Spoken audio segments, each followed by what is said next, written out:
Well, hello everyone, and I am so glad to see so many people coming into the program today. I know you're coming in because you want to hear from Fran and Joe. Those guys, I'll tell you, they're like rock stars. They get a lot of attention when I mention Fran and Joe on here. Everybody loves Fran and Joe. Well, they got a special message today. They'll tell you about it here in a short moment. But anyways, Anne Marie, I think you're on with us. Hello.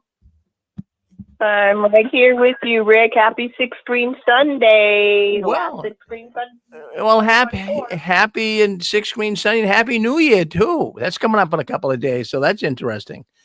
So we have got. I'm going to bring Fran and Joe on right now, and let's bring them on.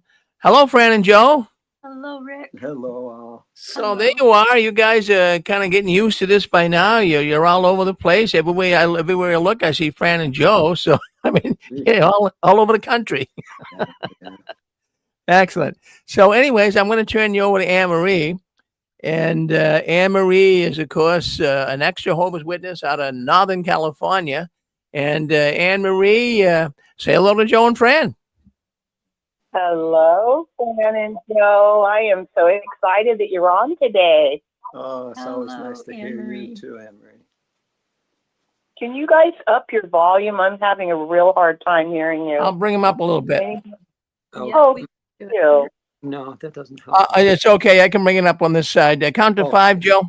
1, 2, 3, 4, 5. Is that better? Is that better, Anne Marie? Yeah. All right. We got Yeah, it. Yeah. just keep us posted. We'll do what we can. What's this here? Aw, you guys are awesome. Audio. So welcome. How are you guys doing today, this Six Screen Sunday, the last one of 2024? Good. Good. Good. Very We're good. anxious for every new development that's taking place. In the Watchtower, I've been seeing on the Reddit and other postings on the YouTube everywhere. I cannot believe it. This is the first time in the last 2 weeks I've been seeing that people are actually posting their estimate of numbers that are leaving, actually walking out. One person said that he made a video for the Watchtower, and while it was playing at the assembly, he got up and walked out. Wow. Like, so what's on the agenda? We're all sitting on the edge of our seat. Oh, no need for that.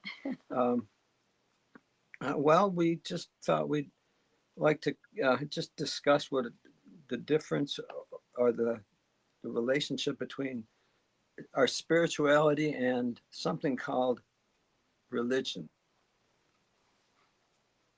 Preach it. Tell me all about it. Yeah. I'm sure we're not the only ones, but when we left the organization, people asked us, "Where are you going to now?" And we said, "We're not going Don't anywhere." have to go anywhere. You see, we were Catholic growing up, so Catholics for 33 years. We got a good background in Yeah. that. I went to Catholic grade school, Catholic high school, everything Catholic in that respect. And Fran, you went to public school, but yet you were I had catechism and Catholic yeah. Church. Mhm. So we know what it means to be part of that religion. We know what's gone on in that religion, the background in it. We're really familiar with that religion. And also we're familiar with another religion called Jehovah's Witnesses, which honestly, I don't view that as a religion. I view it as a fraud. But regardless, we're familiar with it. We because were in it for about 36 years. They presented it as a religion. It was presented as a religion, which is fine. That's what they wanted to do. They had a goal to present it as a religion. To us, the attraction for us was that we wanted our family, our 4 children, young children, and us to learn the Bible and to have an environment where we could all contribute, donate time um, as a family for needs in the community. That's what our Joe, is there any way, mission was. Joe, is there any way, Yeah. way you can be closer to your microphone, or you're very soft spoken? Maybe it's just me and I'm sorry for interrupting, but when No, you it's okay. speak, it I seems wonder like, if the okay. is there any Let- way to, this is Yeah. important, we all want to hear you. Yep. Let's try something. Sometimes we come through and other times it doesn't. So we'll just do what we can now. Well, So- yes, everyone else can hear. Yeah. Let's just do it this way.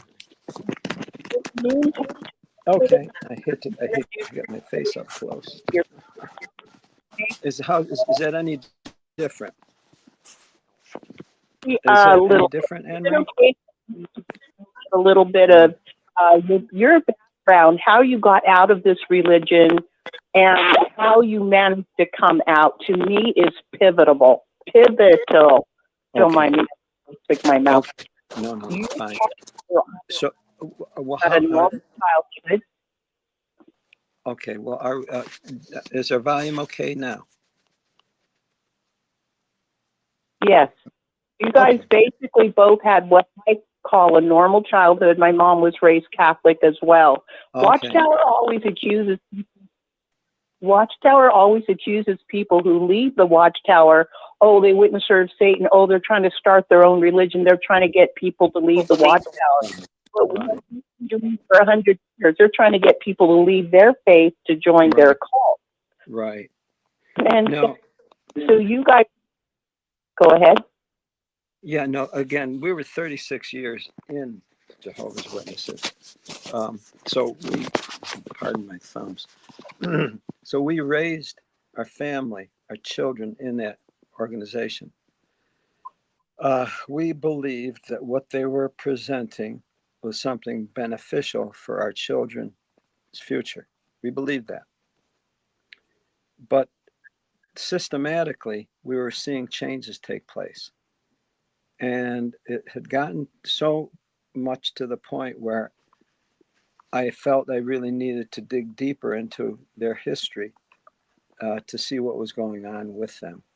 And at that point, in fact, the point was where they started doing the broadcast. Thank you. And at that point, when they started spotlighting those men at the governing body, that was the point where I really had a lot of skepticism in what they were doing. At that point, I simply couldn't believe what they were doing. I had absolutely no faith at that point in what they were presenting. So we did some research, went online, YouTube, and found out some information about them that was really, really disappointing. And at that point, we called the elders and said, we need to talk with you. And this was 3 years ago. 3 years ago. Mm-hmm. Yeah, and told them that we found out that there's a very, very large problem of abuse, sexual abuse taking place in that organization, and it's not getting better. They tried to soft pedal it. They tried to clear themselves of blame and said, "Oh, well, we never, blah blah." And I said, "I really don't care whether or not you did or didn't." I said, "It's in the organization. It's something that the whole organization has in it, and it's so big that it's in the court system, at least in Australia, and of course in this country too." And I said, at that point, they realized that we weren't satisfied with their answers. Mm-mm. And they knew it. And I wanted to make sure they knew that I wasn't satisfied with what they were doing. And at that point, not only did I tell our local elders, we also went to the original elder. He was the presiding overseer, I guess you'd call it, at the time. they weren't Kobe's then. They were presiding overseer, Mhm. who basically shoehorned us into the organization. See, he saw a family of 6, well, 5 at the time, 1 on the way. Mhm. And he thought that would be a really big prize for the congregation, for him. And so he did everything he could to get us in. To the extent, and this is where it started off in a bad foot. After the first meeting, he asked me what I thought. And I said, well, I thought it could be very interesting. It could be valuable for the family. And I said, but I'm not so sure that we're going to continue here because we're trying to change our location. In other words, move. And so he looked at me with this cocky look and said, well, maybe you should change your attitude. And at that point, you know, I bit my tongue, and because I thought I was incredibly disrespectful. And I said, well, fair enough. Maybe I can. I'm a very open person, and I was being very open at that point because it was for the benefit of the family that I was considered. Personally, I had no interest in the meetings. I'm the one that wanted to go to meetings, and unfortunately, I regret it to this day. Yeah. But we thought, it was good for the It family, was like you said, because there were goal was other for the family. families, and Yeah. and we got involved. Yeah. We got really involved. Yeah, we did. And at any rate, fast forward, at the time, through the years, we really didn't have any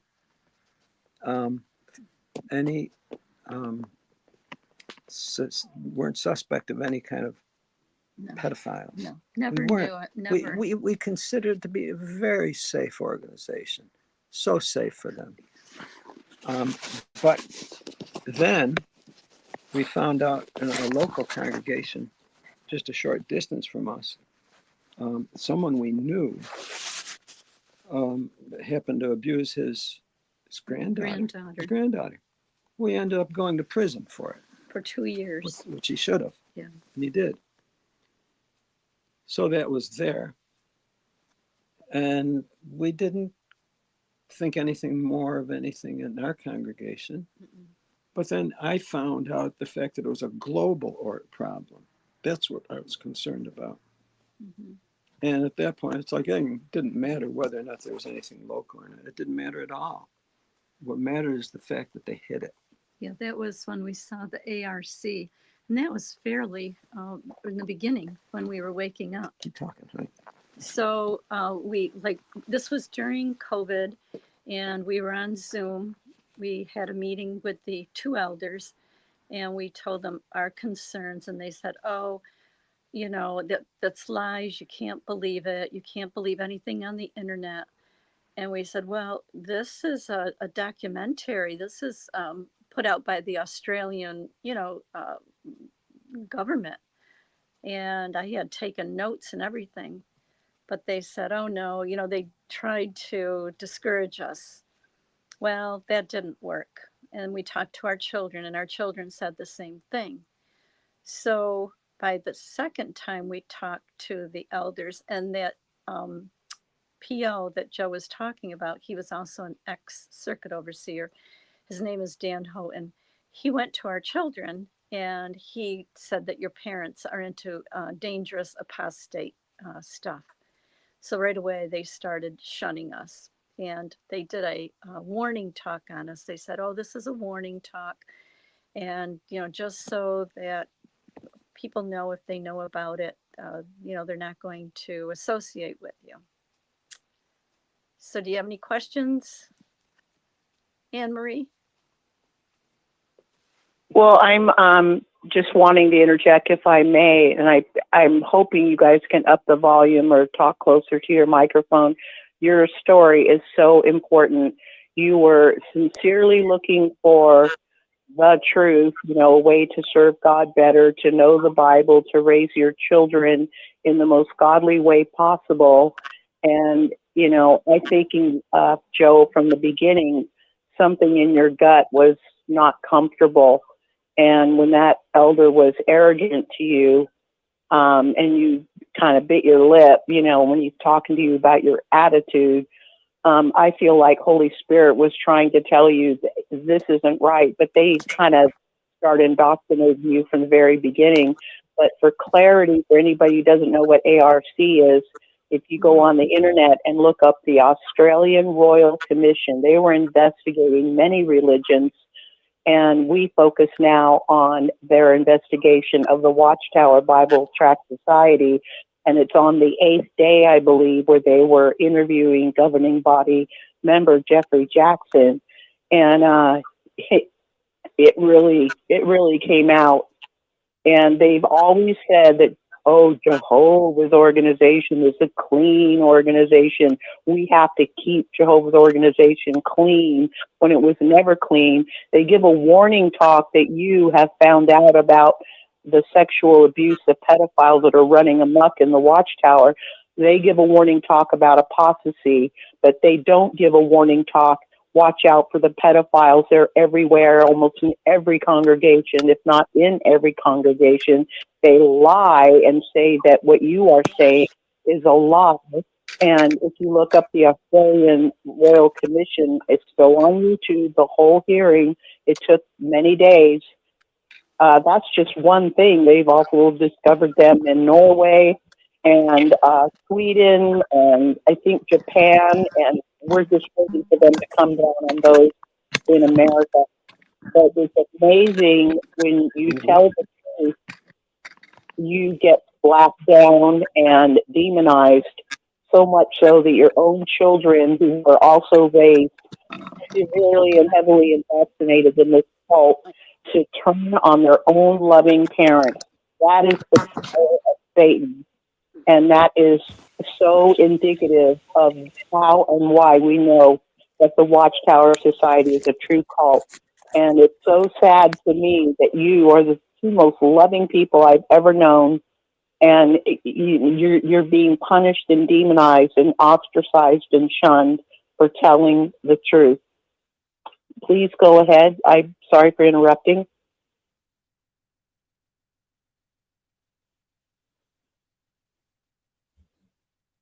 Is there anything further you would like to add? We're having some trouble with the audio, Anne Marie. I'm not sure what happened. 1-1 testing. Here we go. We're here. Yep, they're back now. Okay, sorry about this. Bear with us, but thank you for putting up with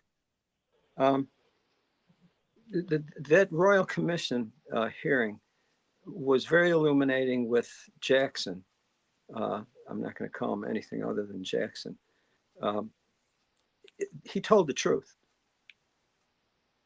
It was to us that they always lied.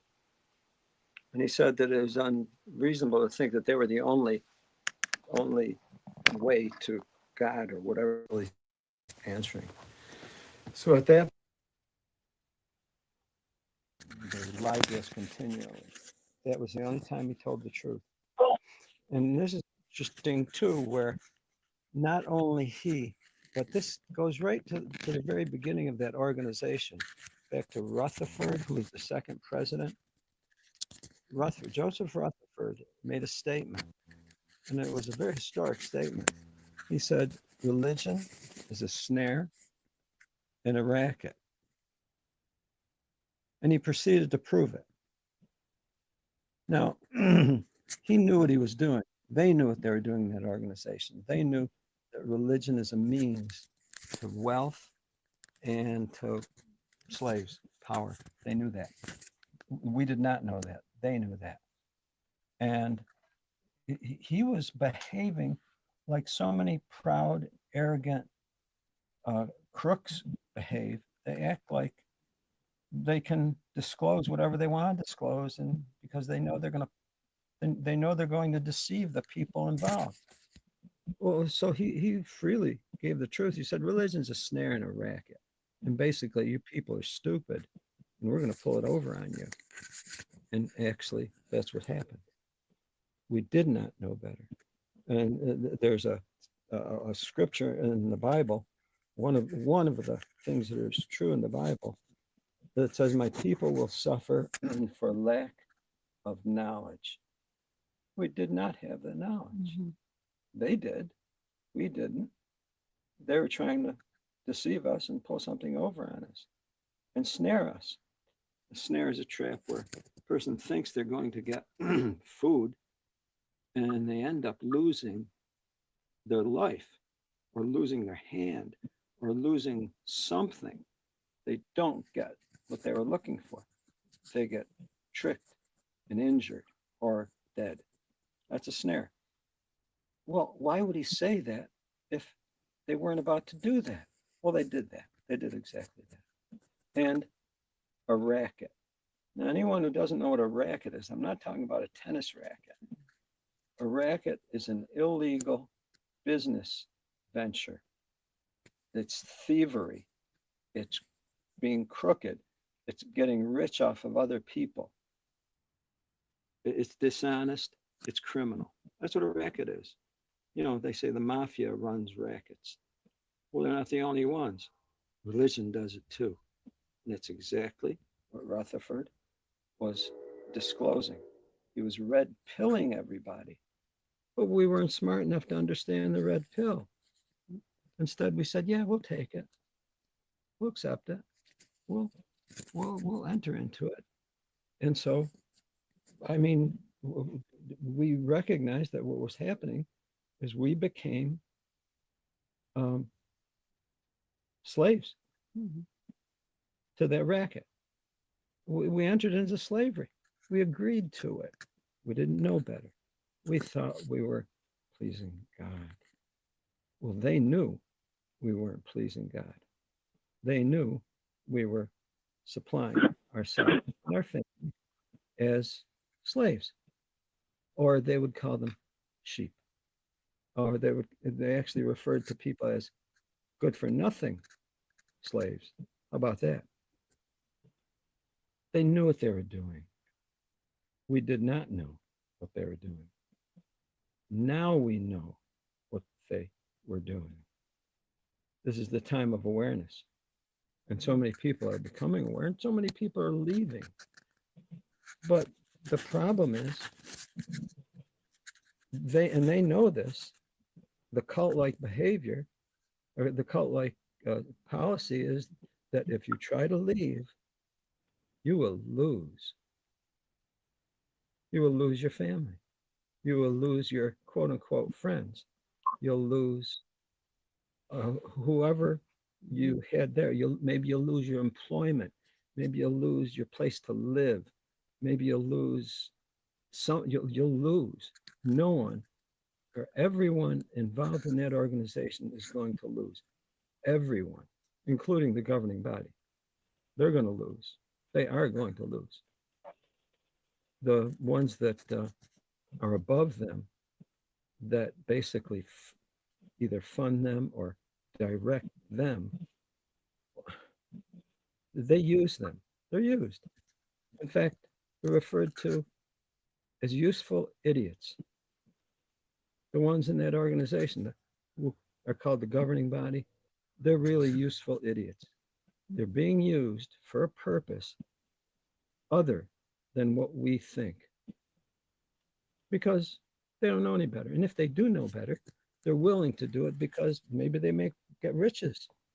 Yeah, Rutherford apparently liked his mansion. He liked his vehicles. He liked his women and children or whatever, and his lavish and deviant lifestyle. And he did that in front of everybody. Well, who was foolish? Who was dumb? Well, we were. Now we're not. But now we're at the point where if we were to make an adjustment, we're going to feel it. We're going to realize that if we stay in that organization, we're going to continue to support them while we know they're criminals. If we leave that organization, we're going to lose whoever doesn't follow along with us, our family, our supposed friends. Well, it turns out that there really are no friends in that organization. They're all what's called approved associates. In other words, if you do everything the society says, and if you make them think that you're doing everything according to the way they want, you're an approved associate. As soon as you start deviating from that, you're looked skeptically and as if, you may not be so faithful, huh, brother or sister? We may have to disapprove of you. And you end up losing your quote unquote friends, who are no friends at all. They're not friends. There are no friends in that organization. There are no friends. And the way you know is when you leave, Yeah, they'll stop talking to you. that's not your friend. No. It's not your friend. And what troubles us now is the fact that all the people that we know who would be our PMO are in fear of leaving that organization because of what they'll lose. I understand that. I really do understand that. So they're faced with a decision. If they stay in, they're going to support the organization just by their mere presence, by their number. They're being counted. If they walk, that organization is going to feel their loss. But so are they. They're going to lose something. I get it. I know. I know. And this is what the organization understands because they knew how to lock people in to this snare. They knew how to do it. So basically, it's a question of what a person truly values. Do they truly value their freedom, their truth, their personal truthfulness, their authenticity? Or do they value something external like their relationships? Now, I value relationships, but if a person doesn't value you, but you value them, I'm not sure what kind of a relationship that is. I don't call that a balanced relationship. Mm-hmm. You're not friend to someone, but they don't like you. That's you can't call that friends. That's not friends. Friends, it's a two-way, it's a mutual relationship. Mm-hmm. There is no mutual relationships there. They're not. So basically, PMOs are working very hard to retain people who would reject them. I'm not sure if So that's just in understandable. clarification for anybody listening who doesn't know what a PMO is, a PMO, according to Watchtower, we're referring to Watchtower, are those who are physically in the Watchtower acting the part of a dedicated, loyal Jehovah's Witness or loyal Watchtowerite, but mentally they are out. Mentally they have done the research, they've looked through the scriptures, they've prayed, and they know and they see the Watchtower for exactly what it is, a lying, dictatorial, tyrannical cult that enslaves people and holds them in bondage through guilt, fear, and shame and emotional blackmail. If you leave, if in any way you displease us and you are disassociated or disfellowshipped or put out, you will lose all of the relationships you've built within the Watchtower, including your own children, your wife, your husband, your parents, your grandparents, all your so-called friends. You will be put out and you will pay the heaviest price ever. And this is not what Jesus died to give us. Please continue. Okay, thank you for clarifying that, Anne-Marie. What it boils down to, and I don't know if anybody thought about this too, there are different categories of PMO. They're physically in there, but really mentally not believing fully what's going on. But they're there for a reason. And these are two very, very, very distinct categories. The one are the ones that you just described. There's another class of PMO, and those are pedophiles. The pedophiles are chemos. They're physically in, but they're mentally out.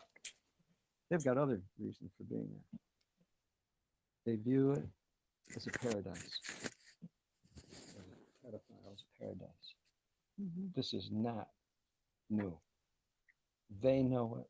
They've always known it for as long as that organization has been around. It's a pedophile's paradise. And everything that we've seen is proving that. The way the elders, the pedophiles. This is interesting too. If you think about this, the invention of elder, it's an invention. It's a Watchtower invention. It's a role. It's a specified role. The organization describes it in detail what an elder is. And basically, it's a man that works in closely with who? The sheep. The sheep. Closely. The sheep trust the elder. You think they know that? Do you think the criminals in that organization understand this? Of course they do. They designed it for that. So here's the problem. Let's say the pedophiles are the ones that are going to use that closeness. They're going to become elders. They get to do their dirty work, and they do. Well, what about the male, the men who they have no intentions of doing anything like that? They're not that way. But yet they become elders. They work themselves in close with the sheep, including young ones. And now they're in a position where they were never in a position before in close with young people. They never planned on that. They never planned on getting in close like that. Do you think that that's a danger for them, a moral danger for that man? Absolutely. Yeah. So if he didn't have any intentions of it previously, now he's in a position where he's tempted for something that, oh my goodness, I never realized this. Do you think the society didn't know that? Of course they knew that, because they are a society of deviance. In other words, misery loves company. Well, they're not miserable. They're deviant. Deviants love company. They know how to make company for themselves. They know how to justify their situation. They know how to solidify it and make it where they've got others along with them. They know how to do that.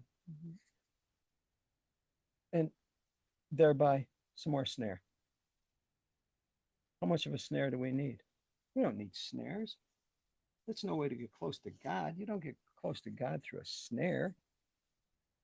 Yet religion, in many ways, is proven to be that kind of a snare. In the organization, in the Catholic Church I grew up in, I watched the priests who were celibate. In other words, they were men, not going to marry, supposedly not having any sexual activity, supposedly. But yet they worked in closely with young boys. They're called altar boys. And you know how altar boys get dressed up? Like women, with long gowns and nice frilly tops. They're dressed up like girls. And it's like, it's kind of strange, isn't it? You were never an altar I was boy, never an right? altar boy. And what happens? Well, I'll tell you what happens. Sexual impropriety happens. Do you think those are one-off situations? No. It's a foregone conclusion. Everyone knows it. Everyone knows the males who are attracted to that priesthood are of the sort that they will do that. They're looking for it. And if they're not looking for it, they will find it. It will find them. They will get, oh my goodness, I didn't realize I hid these feelings toward boys. Snare. How many people got hurt that way? Boys. Parents send their children to Catholic school. Why? Well, so they can get close to God and be godly children and be exposed to that. Well, they didn't know that. Now they do. Now the Catholic Church is paying off massive billions. Oh, and now they're claiming that they're ready to go bankrupt because they can't afford it. All the price of their impropriety, their sexual impropriety. Snare, racket. They stole from the people, robbed, abused the people. Now they're being held to task.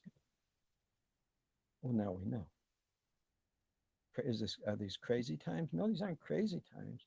These are times of awareness, times of exposure, times of making the right decisions in our lives, whereas we were tricked before. This is everything that we have discovered with religion.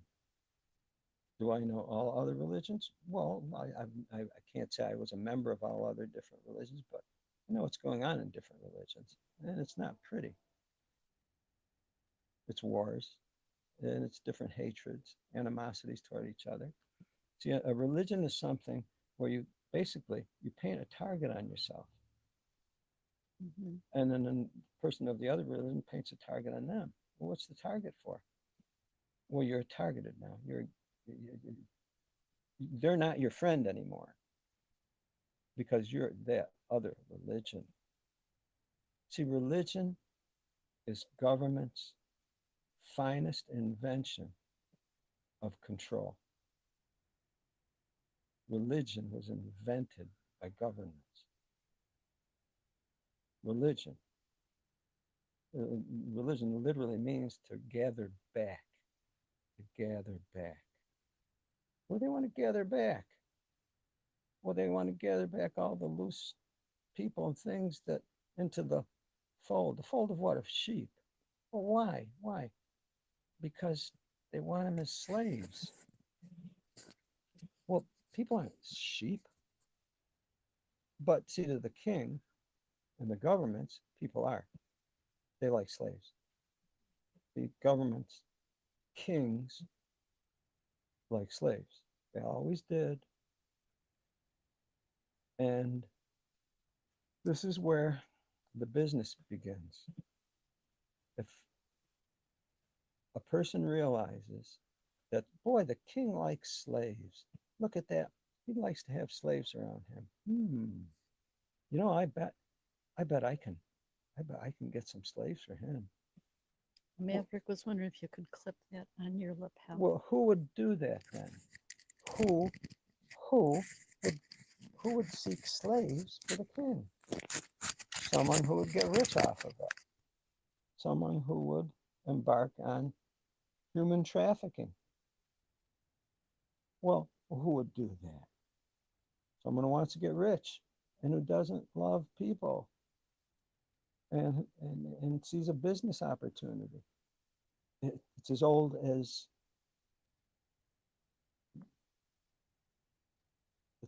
humans. There are kings, there are slaves. If there are slaves, there are human traffickers to traffic humans for the king for slaves, old and young, because kings liked their slaves, both young and old. They liked their boys. Joe, I'm wondering if Fran would like to speak about how it was for her being in the organization. The organization wants all women to be submissive and obedient and respectful.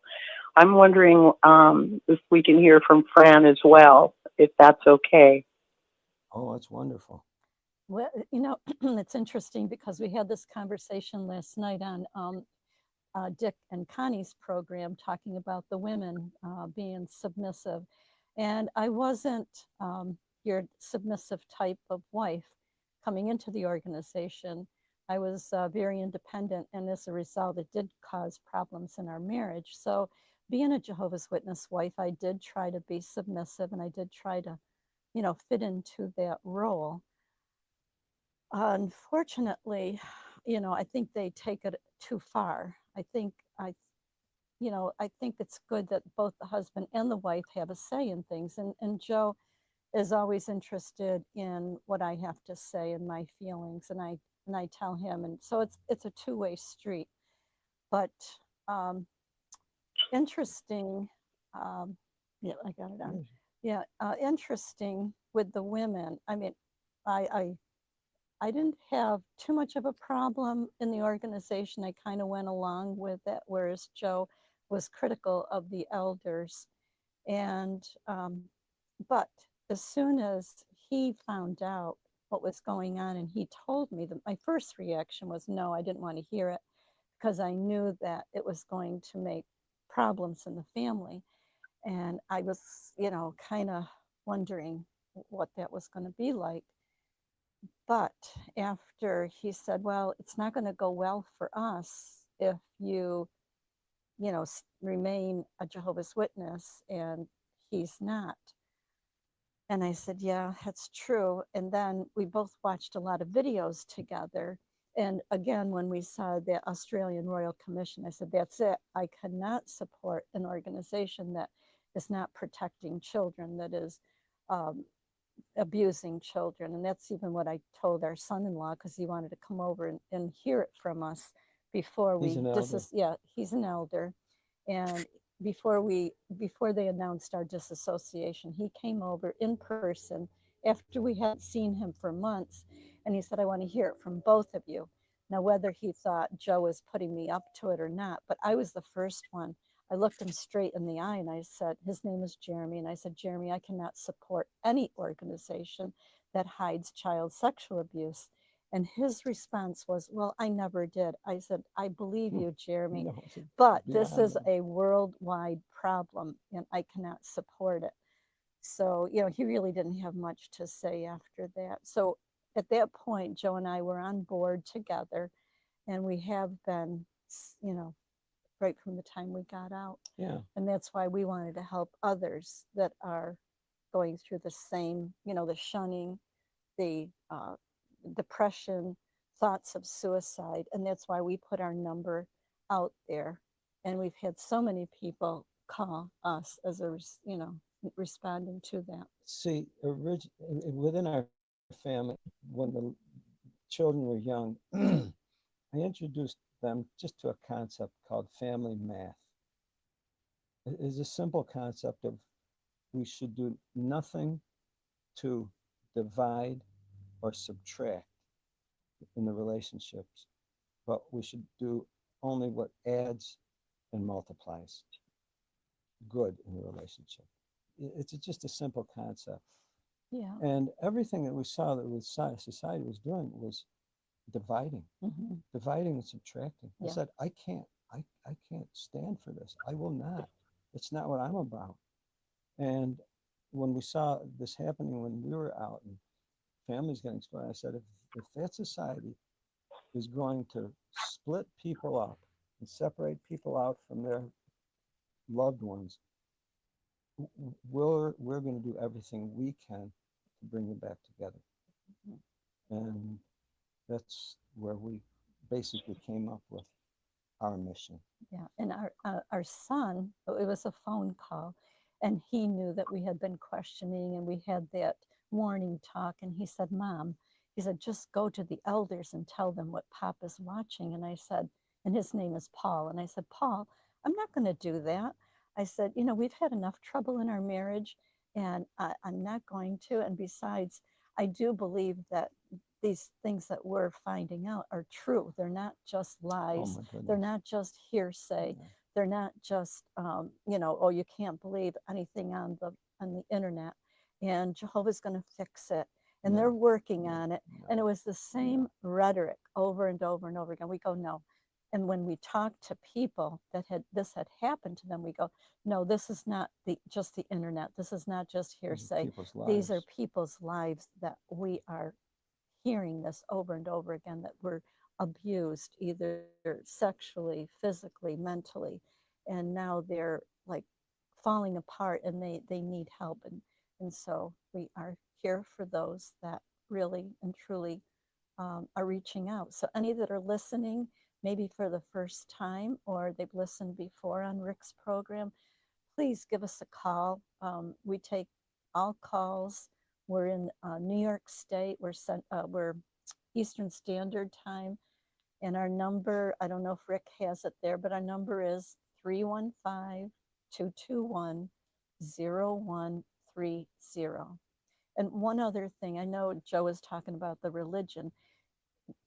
We don't practice a religion, but we practice spirituality. And a very short definition of spirituality is having imagination, intuition, and empathy. So, I think all of us here are spiritual. No matter what you believe, that is a personal thing. That is a personal thing. If you believe in God, if you went back to church, if you're agnostic, if you're atheist, it's a personal choice. It's not my business what you are. And I don't, that even Barbara Anderson said that one time. She said, well, it's really my own personal decision. Yeah. People wonder, because we have conversations with them and they realize, we're spiritual people. And they say, what religion do you practice? And I say, the only religion we practice is love of people. We love people. And I would ask them, if we still go, and I said, well, what is your religion? And if they give a named religion, I proceed to ask them, well, did you come up with that religion? Did you come up with it? And invariably, no, they didn't come up with that religion. And basically, I say, well, that's not your religion. It's not your religion. It's the religion you took on from someone else. It's not your religion. So the attitude that I have is we have the right to have our personal religion. And anytime people have allied themselves with different religions, all it's done is serve to separate people because I'm a this and you're a that. Separation. The government knows that. That's why the governments support religions. The governments give tax breaks to religions. Basically, they subsidize religions because they're doing their work for them. They're helping them keep people in corrals, separate, ready. For what? For use. By who? The government. And the religion is going to be very helpful in doing the government's bidding. Because if they don't do the government's bidding, they don't get the tax exemption. They work hand in glove. Mm-hmm. That's not spirituality. That's religion. Thank you, Rick. Thank you for putting our phone number up there. Spirituality is something we possess. We're human beings. I'm not a dog. Fran's not a cat. People we're talking to are not animals. We're humans. We know we are spiritual. We don't need someone to tell us what we are, who we should believe in, who we should worship, how we should worship, how much we should worship. If anyone's doing that, they want the worship. They want your control. And that's actually what's happened over the centuries. Now people are aware of it. They've come to understand that, which is why so many people are leaving religions. In fact, to the extent we're so turned off to what religion has done, they say, I don't even believe in God anymore. It certainly has. Well, we're running out of time. I was wondering, Fran and Joe, if you are ready and willing to take on any callers who might want to comment or ask you questions. Yeah, if anyone wants to. Absolutely. Anyone wants to speak to Fran and Joe, please do hit *6. Now would be a good time. And while they're doing that, I just want to say one of the things we've done is organized meetups. We've done it locally here where we live, as well as we've traveled the United States and have, we just had a meetup. Our latest meetup was over the Christmas holiday, and we did meet with Wildwall and his family. We got to meet a bunch in Atlanta, Atlanta, North Carolina. And yep, and while we were in Atlanta, excuse me, all of these precious little XJW, our babies here, they were made by Cam, and we got to see him again. So if you ever want any of these, they're on Etsy.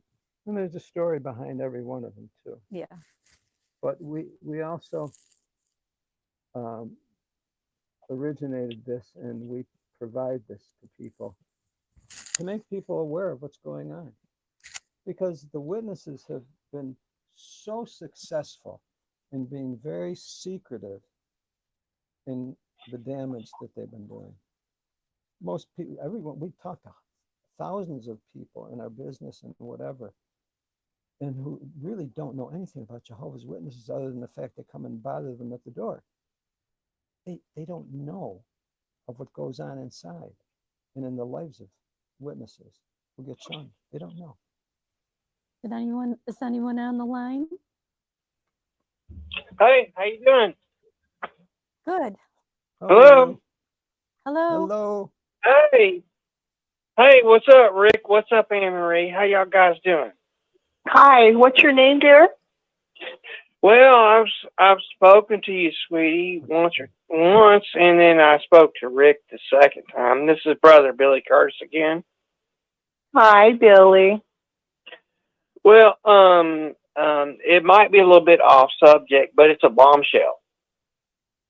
Okay, y'all been doing this for forever and a day, but I was wanting to bring up something that I'm not sure if you guys are aware of. I don't think very many people are. However, my heart is burning out of my chest. I've been listening for over an hour. I listened to the brothers say useful idiots, which is something the Illuminati say towards Masons and all that. This brother is clearly awake. But so I wanted to compliment him for that. But I wanted to bring something to your attention. In 1998, there was an investigation done on the 1943 Ford Work motor plant in Nazi Germany. Mm-hmm. And all of the investors involved in it. At number 43 in that investigation, the Watchtower Society had $598,000 invested in this slave labor death, plant that made vehicles, war implements for Germany. So I thought you should know that if you were not aware of it. And, I know you're probably aware of the Declaration of Facts. And I know you're probably aware of the UNNGO membership that when they got busted by the Guardian and all that stuff. I was just wanting to throw that out there and just let y'all go from there. And there's a few other things. One, the Jehovah's Witnesses, they just fellowship people for smoking, right? Well, they were invested in the Philip Morris cigarette company, and they claimed to be peaceful and this, that, and the other, and they were invested in 3 arms manufacturing companies. So I just figure I'd throw that out there and get off there. Billy, no one does hypocrisy like Jehovah's Witnesses. Well, you guys been doing this for. I'm probably just repeating stuff you guys already know. I haven't been listening for 20 years. This is my third time calling in, and all that. It's just my heart was burning. Especially about the 500. Especially while they had $598,000 invested in this mower plant. Which is Ford, Henry Ford. He was, how he was. He wasn't no good either. But all they did was change the plates on the blocks and all that stuff when they, manufactured that stuff in Germany, because the same people were making the arms for everybody. Yeah, they funded both sides of the war. It was a bankers' war. There's a bankers' war, and they funded both sides of it. Well, I hate to do it, but you brought up something to me. General Smedley Butler, a Marine Corps general in World War I, made the perfect statement: war is a racket. And of course, they funded both sides every war since the French Revolution and all that. And you know about Albert Pike's 3 wars. I don't want to get too far. I just wanted to share. You guys know all that stuff, so I wanted to get on, get off. Good hearing you. Thank you, Billy. All right, guys. Thank you for calling in, Billy. It was very interesting what you said, and it's very important for loyal followers of the Watchtower organization to really, really know their religion. Even in their 1968 publication, The Truth That Leads to Eternal Life, the Watchtower spent an entire chapter explaining why it is wise to examine your religion. In fact, why it is wise to examine your religion is the name of the second chapter of that book, Truth That Leads to Eternal Life. And we know that 1 Thessalonians 5:21 admonishes us to make sure of all things. Then Hebrews 5:14 admonishes us to have our perceptive powers trained to decide or to discern between right and wrong, truth and faith. We can't do that if we're blindly following corrupt men, and corrupt men are what is running the Watchtower religion. Any final thoughts? We are over time. Let's go to 304. 304, come on. 304. Some can hear us and some can't. 304, you're on with us. Go ahead. All right, let's go to 614. 614, go ahead. Yes, Anne Marie, enjoy your show. I just wanted to say hi to Fran and Joe. I caught you you did this about 3 years ago, if I'm not mistaken. Is that correct? We did it on Wendy Renee. Yeah. It was our first interview. Yeah. And then we came on Rick's program, and we had our own program called The Outside Story. Yeah. Yes. Well, I just want to tell you, I caught your first program that you did, and I was amazed at the strength that you had, and also the realization that you came to. And later on, I don't know if I told you this before, but I was one of the persons who talked to Fred France personally about the 1975 date. I told him in 1973 his calculations were wrong. Wow. And then I got out. But I had two sisters that stayed in the organization. Of course, my mother, she died as Jehovah's Witness, and my 2 sisters stayed. My oldest sister, just this Christmas, told me that she had to leave the organization, that she couldn't stay anymore. And you know the reason? The pedophilia. She said the same. I heard you just say that, Fran, that you couldn't go along with the pedophilia, the hiding of the pedophiles anymore. And that's the exact same thing that my older sister just said. And, she seemed lost, of course, but I think when she gets out and she's out, she seems like lost, not nowhere to go. I'm giving her a Bible in a couple of weeks. I'm giving her a Bible all marked out and bringing her to the faith of Jesus Christ, and that's showing him that he's the example and to follow him and not man. And I could use a little prayers here and there with her. I'd appreciate that. She's my oldest sister, and the amount of energy and faith it takes to do what you did. I truly appreciate. I went through it myself and lost many friends, business, everything. But I didn't lose. Fortunately, I got back and didn't lose my faith in Jesus Christ. And so I admonish anybody listening right now that not to follow man, but to follow the word of God. What's your name, brother? Michael King. You interviewed me before, Marie. Thank you. Yeah, I was on your show. I wish you would have really got to know me because I have a tremendous story, even more than what I told you 3, 4, 5 times so much. What's your sister's name? Let's give her a shout out. Joyce.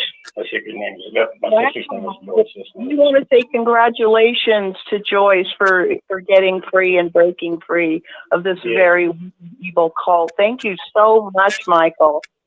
So thank you, friend Joe. I'm going to try to Michael. Thank you. do your story on YouTube. Call anytime. Yeah, we're inspired by other people.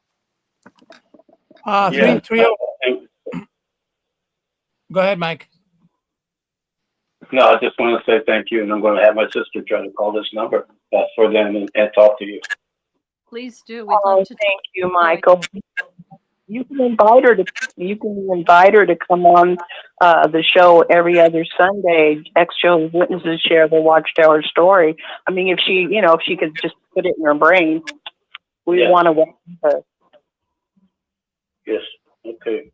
304. 304, you're on with us.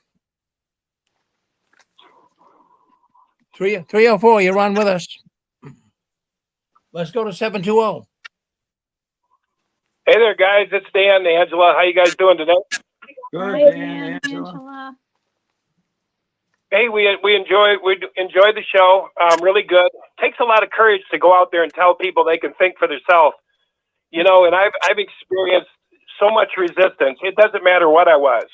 When I was a Mason, I was hated. When I was a Christian, I was hated. When I was a whatever, I was never going to mean anything to any of my family. When I told them I was studying theology, my mother-in-law hated me because I wasn't Messianic. When I was more of a fundamentalist, my father-in-law hated me because I was a Seventh-day Adventist.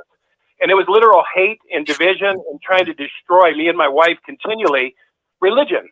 And it was like, so I'm like, hey, no matter what you are, you got to find it for yourself, because no matter what you say you are, you're going to have a million people in your face. If you say I'm a Christian, a million people hate you. If you say I'm spiritual, a million people hate you. So we got to be who we are. We got to follow it in ourselves, and we can do that. We can pray. God will guide us. We can ask God, hey, show me the way. Show me who I am. Show me my purpose. Show me why I'm supposed to be here. And we will be guided. Prayers do not go unanswered. So I appreciate you guys saying that we all have to allow each other to find it. That's a bigger perspective than for me to jump into my ideology and push it onto somebody else. So I think it takes courage to say that. It sounds new age. People say, oh, that's new age. Everybody gets to believe what they want. But everybody does. God, the prodigal son, we got to go on our own journey. And so anyway, I just brace up for whatever. When people always want to know what I am. And I say, why? So we can argue? So you can pull out your sword, your scriptures, and your ideology, and we battle? And like you said, it's divided. It's divided me. And I wrote a book recently, and I'm not going to promote it, but it was basically this. Have I been searching for the wrong thing?